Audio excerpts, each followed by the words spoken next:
In the late summer of 2023, I moved to a small town called Harrow's End, nestled in the rolling hills of western Pennsylvania.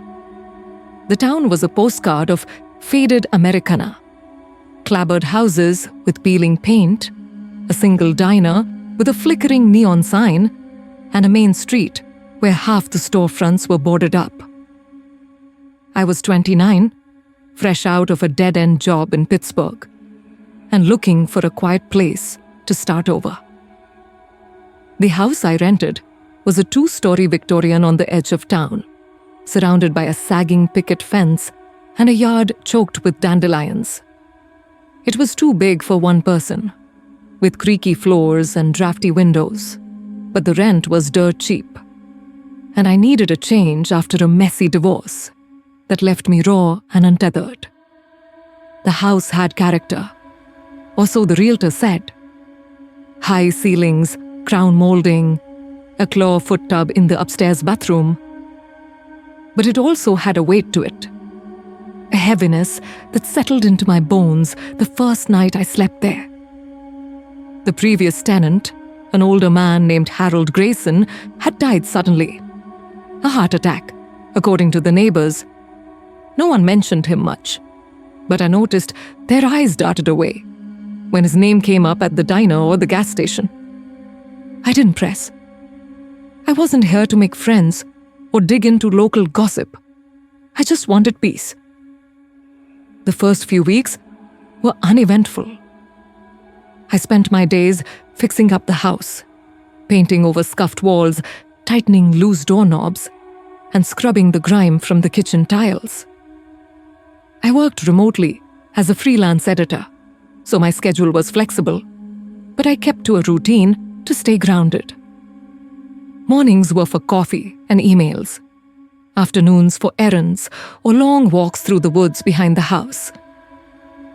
At night, I'd read or watch old movies, the hum of the television drowning out the creaks and groans of the settling house. It was in early September when I first noticed him. I was coming back from a walk, my sneakers crunching on the gravel path that led to the back porch, when I saw a figure standing at the edge of the woods. He was tall, wiry, with a baseball cap pulled low over his eyes.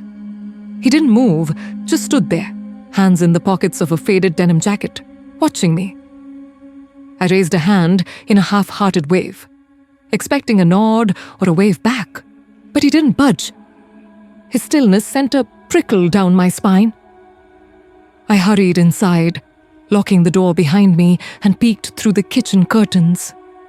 He was gone. I told myself it was nothing. Harrow's End was small, and people were curious about newcomers. Maybe he was a neighbor, or a hunter scoping out the woods. But the next evening, he was there again, in the same spot, just beyond the tree line. This time, I didn't wave. I stood at the window, staring back, trying to make out his face under the shadow of his cap. He didn't flinch, didn't shift his weight, just watched. I closed the curtains and turned on every light in the house, my heart thumping louder than I wanted to admit. By the third night, I was rattled. I called my sister Ellie, who lived 2 hours away in Eerie. "It's probably just some local weirdo," she said, her voice crackling through the spotty reception. Small towns are full of them. Get a dog or something. I laughed it off, but her words didn't ease the knot in my stomach. That night, I dragged an old chair from the dining room and wedged it under the back door handle. I didn't sleep well. The next morning, I went to the hardware store and bought a basic security camera system. 2 cameras, one for the front porch and one for the back. I spent the afternoon installing them, fumbling with the wires and cursing the vague instructions. By evening, they were up and running, feeding grainy footage to an app on my phone. I felt a little safer, but not much. That night, I woke up at 2:17 a.m. to a low, rhythmic tapping. It was faint, almost like a dripping faucet, but it was coming from downstairs. I lay still, straining to listen. Tap, tap, tap. It wasn't random. It had a deliberate cadence, like someone was testing something. I grabbed my phone and checked the camera feeds. The front porch was empty, the streetlights casting long shadows across the lawn. But the back camera showed something that made my breath catch. A figure stood just outside the porch, barely visible in the dim glow of the motion light. It was him, the man from the woods. His cap was tilted up now, and though the image was blurry, I could see the outline of his face, angular and sharp. He was holding something small, maybe a stick or a tool, and he was tapping it against the porch railing. Tap, tap, tap. I called 911, my voice shaking as I whispered to the dispatcher. "There's someone outside my house. He's been watching me for days." She asked for my address and told me to stay calm, that officers were on their way. I stayed on the line, crouched in my bedroom, watching the feed. The man didn't move from the railing. He just kept tapping, his head tilted slightly, like he was listening for something. After what felt like an eternity, headlights swept across the front of the house. The camera showed the man step back into the shadows, vanishing just as a police cruiser pulled into the driveway. 2 officers knocked on my door a few minutes later. I let them in, my hands still trembling, and showed them the footage. The older officer, a stocky man with graying hair, squinted at my phone. "Hard to make out much," he said. "Could be anyone. Kids around here get bored, mess with people sometimes." The younger officer, a woman with a tight ponytail, walked around the back of the house with a flashlight. She came back, shaking her head. "No footprints, no damage. Gates locked. You sure about what you saw?" "I have it on video," I said, my voice sharper than I intended. "He was right there." The older officer nodded, but his expression was skeptical. "We'll file a report. Keep an eye out. You got a dog. Might help." They left after a few more questions, promising to patrol the area. I didn't sleep. I sat in the living room, lights on, scrolling through the footage again and again. The man's face was too blurry to identify, but that deliberate tapping stuck with me. It wasn't random. It felt like a signal. The next day, I went to the diner to clear my head. The place was half empty, the air thick with the smell of fried eggs and burnt coffee. I sat at the counter, nursing a mug, when an older woman in a red cardigan slid onto the stool next to me. She introduced herself as Marjorie, a retired school teacher who lived a few streets over. "Heard you had some trouble last night," she said, her voice low, like she was sharing a secret. I froze my mug halfway to my mouth. "How'd you know?" "Small town, word gets around." She stirred her coffee, her eyes flicking to the window. "You're in the Grayson house, right? Be careful, that place has a history." "What kind of history?" I asked, my stomach twisting. She hesitated, then leaned closer. Harold wasn't the first to die there. The woman before him, Clara, fell down the stairs in '98, broke her neck. And before her, there was a young couple in the 70s, carbon monoxide leak. Folks say the house doesn't like to be empty. I forced a laugh, but it came out hollow. "You're saying it's haunted?" Marjorie didn't smile. "I'm saying some places hold on to things, bad things, just keep your doors locked." She paid for her coffee and left, leaving me staring at my untouched eggs. That night, I double-checked every lock and window. I set up an old baseball bat by my bed, a relic from my high school days. I told myself Marjorie was just a lonely old woman spinning tales, but her words burrowed into my head. I kept the camera app open, checking the feeds every few minutes. Around midnight, the back camera triggered again. The same man, same cap, same denim jacket. This time, he wasn't tapping. He was standing at the edge of the porch, staring directly at the camera. His face was still blurry, but I could make out his eyes, wide, unblinking, like he was looking through the lens straight at me. He raised a hand, not in a wave, but slowly, deliberately, pointing at the house. Then he stepped back and was gone. I didn't call the police this time. What was the point? They'd just tell me there was no crime, no evidence. Instead, I stayed up, bat in hand, listening to the house. Every creak, every gust of wind outside made my heart jump. Around 3 a.m., I heard something new. A faint scratching, like nails dragging across wood. It was coming from the attic. The house had a pull-down ladder in the hallway, but I hadn't been up there since I moved in. The realtor had said it was just storage space, full of junk from previous tenants. I stood under the trapdoor, staring at the rusted latch, the bat heavy in my hands. The scratching stopped, then started again, slower, more deliberate. I called Ellie. "I think someone's in my attic," I whispered, my voice barely audible. "Jesus, Sam, get out of there," she said. "Call the cops." "They won't do anything. They never do." I was pacing now, my eyes locked on the trapdoor. "I'm going to check it myself." "Don't you dare," she snapped.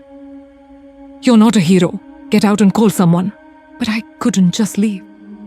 This was my house, my fresh start. I wasn't going to let some creep drive me out. I grabbed a flashlight and pulled down the ladder, the hinges screeching as it unfolded. The air that rushed down was cold and musty, carrying a faint metallic tang. I climbed up, step by step, the bat raised like a shield. The attic was a maze of shadows, cluttered with boxes, old furniture, and cobwebs that clung to my face. The flashlight beam swept across the space, catching glimpses of dusty lampshades and stacks of yellowed newspapers. The scratching had stopped, but I could feel someone watching me. "Hello?" I called, my voice shaking. "If someone's up here, you need to leave. I've got a weapon." No response, just the creak of the floorboards under my weight. I moved deeper, my light catching something in the corner. A small wooden box, no bigger than a shoebox, tucked under a pile of blankets. It was carved with intricate patterns, almost too delicate for the dusty chaos around it. I knelt down, my hands trembling as I lifted the lid. Inside were photographs, dozens of them, black and white and faded color. All of people I didn't recognize. Men, women, children, some smiling, some staring blankly. On the back of each was a name and a date, written in neat, looping handwriting. Margaret T., 1982. Daniel R., 1995. Clara W., 1998. My blood ran cold. Clara, the woman Marjorie mentioned, the one who died on the stairs. I shoved the photos back into the box and stood, my flashlight sweeping the attic again. That's when I saw it. A silhouette, just beyond the beam, crouched near the far wall. It was human-shaped, but wrong, too still, too angular. I stumbled back, the bat slipping from my hand and clattering to the floor. The silhouette didn't move, but I felt its eyes on me, heavy and unyielding. I scrambled down the ladder, nearly falling, and slammed the trapdoor shut. I wedged a chair under the latch and ran to my bedroom, locking the door behind me. I didn't sleep. I sat on the bed, clutching the bat. My phone opened to the camera feeds. The back camera triggered again at 4:03 a.m. The man was back, standing closer this time, right at the edge of the porch step. He wasn't looking at the camera now. He was looking up toward the attic window. His head tilted, like he was listening to something. Then he raised his hand again, pointing not at the house, but at the window above. I followed his gaze, my heart pounding so hard I thought it would burst. The attic window was small, grimy, barely visible from the ground. But in the dim light, I saw it. A shadow on the sill pressed against the glass. Human-shaped, but distorted, like it was leaning out, watching him back. I called the police again, sobbing as I told them someone was in my house. They arrived faster this time, 3 officers instead of 2. They searched the attic, the basement, every room. They found nothing. No footprints, no signs of a break-in, no silhouette. The box of photos was still there, but when I showed it to them, they brushed it off. Old houses have old stuff, the lead officer said. Probably just keepsakes. They checked the cameras, watched the footage of the man outside, but his face was too blurry to identify. "We'll increase patrols," they said. "Get some better locks." They left me standing in the living room, the bat still in my hand, the house feeling heavier than ever. I didn't stay that night. I packed a bag and drove to Ellie's, her voice a lifeline through the phone as I sped down the highway. She didn't say, "I told you so," but I could feel it in her silence. I stayed with her for a week, trying to make sense of it all. I called the landlord and told him I was breaking the lease. He wasn't happy, but I didn't care. I couldn't go back to that house, not after the shadow on the sill. A month later, I got an email from Marjorie. She'd heard I'd left and wanted to check in. Her message was short, but it hit me like a punch. "I'm sorry you had to find out about the house the hard way. You're not the first. The man in the cap, he's been seen before. Not just at your place. Other houses, other towns. Always at night. Always watching. No one knows who he is. The police won't do anything. They never do. Be glad you got out." I didn't reply. I deleted the email and tried to move on. But sometimes, when I'm alone at night in my new apartment, I check the windows, the locks, the corners of the room. I don't have cameras anymore, but I don't need them. I can feel it. The weight of being watched, the echo of that tapping, the shadow that doesn't belong. And I wonder, if I'd stayed just one more night, what would have been waiting for me at the top of those stairs?